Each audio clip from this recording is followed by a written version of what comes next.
अक्षर दे करके दूसरे जो जाति के लोग हैं या दूसरे लोग हैं उनको काटना चाहते हैं हमारे पार्टी से या हमारे गठबंधन से। ऐसा है नहीं। हमारे नेता तेजस्वी यादव ने ऐलान कर दिया कि ये A to Z की पार्टी है, ये नौजवानों की पार्टी है, ये बेरोजगारों की पार्टी है, ये किसानों की पार्टी है, समाज के अंदर जो बदलाव चाहते हैं ये उसकी पार्टी है।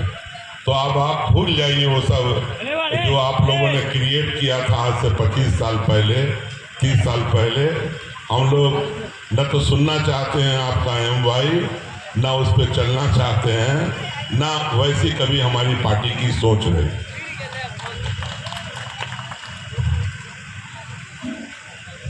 एजेंडा यह है कि बाप बेटा ने मिलकर के पिछले 3 मरतबा से मधुबनी लोकसभा को जीता और ये तीन जितने 15 साल का वक्त हुआ। अगर आप ही पत्रकार भाई लोग यहाँ हो तो बताओ कि भारत सरकार से कौन कौन से काम इन्होंने कराए। वैक्सीन कोर्स की बात मत करना। और अगर दरभंगा आ जाओ, 13 साल, 13.25 साल मैं लोकसभा का मेंबर रहा और वहाँ पर क्या क्या काम हुआ है वो आप भी जानते होंगे। रेल चल रहे होगा ट्रेन के ऊपर, वो भी मेरा ही लाया हुआ है दरभंगा। आज केंद्रीय विद्यालय है आपके, आप ही के लोकसभा में है।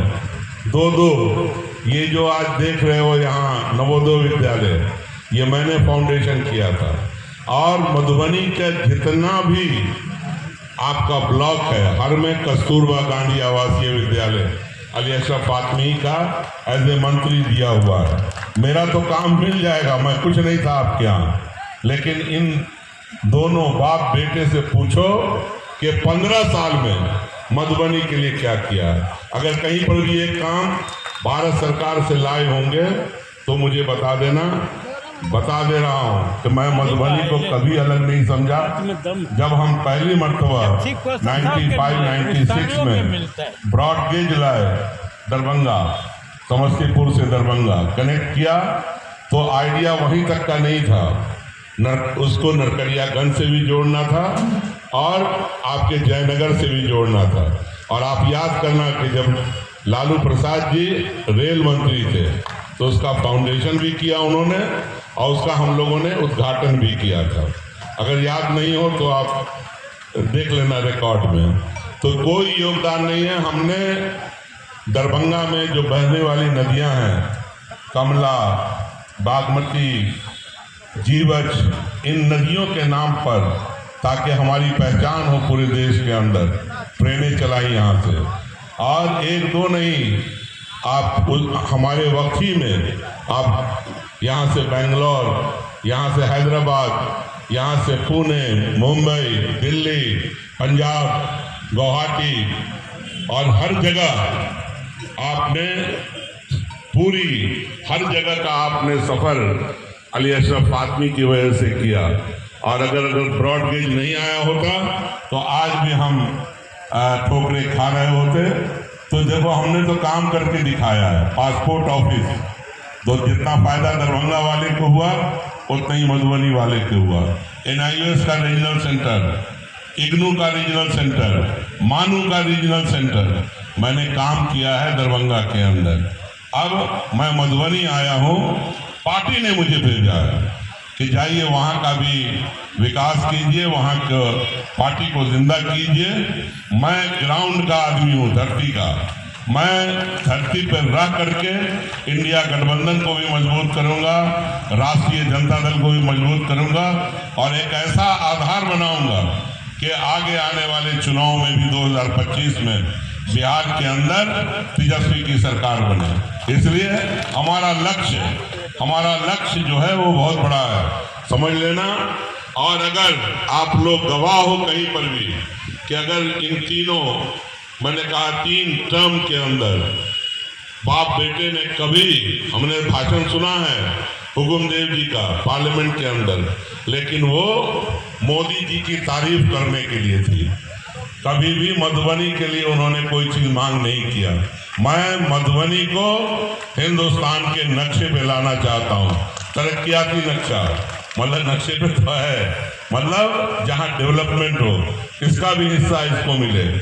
क्या आप लोग महसूस नहीं करते कि मधुबनी को भारत सरकार के खजाने से उसका हिस्सा मिले?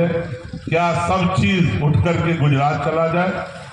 बोलो कितने लाख करोड़ रुपए गुजरात पे खर्च हो गए, बिहार पे क्यों नहीं खर्च होता? इसलिए साथियों, हम अपनी सरकार चाहते हैं दिल्ली के अंदर। इंडिया गठबंधन की सरकार दिल्ली में बनेगी और मधुबनी का विकास होगा। मधुबनी के विकास का मतलब मिथिलांचल का विकास होगा। मधुबनी के विकास का मतलब हिंदुस्तान में जो एक इलाका बिल्कुल दबा कुचला है, जहाँ शिक्षा कम है, जहाँ पे गरीबी है, जहाँ किसान परेशान है, जहाँ मजदूर परेशान है, नौजवान परेशान है। बोलो, याद करो, मोदी ने कहा 2 करोड़ लोगों को हर साल नौकरी देंगे। दे पाया? पूरे 10 साल के अंदर अगर 20 लाख 25 लाख नौकरी भी दे दिया हो तो बताना। तेजस्वी ने कहा कि अगर मैं सत्ता में आऊंगा, चीफ मिनिस्टर बना, तो हम 5 साल के अंदर हम 10 लाख लोगों को नौकरी देने का काम करेंगे। और सिर्फ 17 महीने में, आपको याद होगा नीतीश कुमार जी ने क्या कहा था, ये 10 लाख नौकरी की बात करता है, बाप के घर से लाके देगा। और तेजस्वी ने साबित कर दिया 17 महीने में कि जो लक्ष्य उसने रखा था वो 10 लाख का वो कम था। अगर उसको पूरे 5 साल का मौका मिलता एज ए डिप्टी सीएम में तो समझ लो रिकॉर्ड कहाँ चला जाता। तो वो निश्चित रूप से एक लाजवाब और एक नौजवान लीडर है जिसके पास बिहार के लिए लक्ष्य है।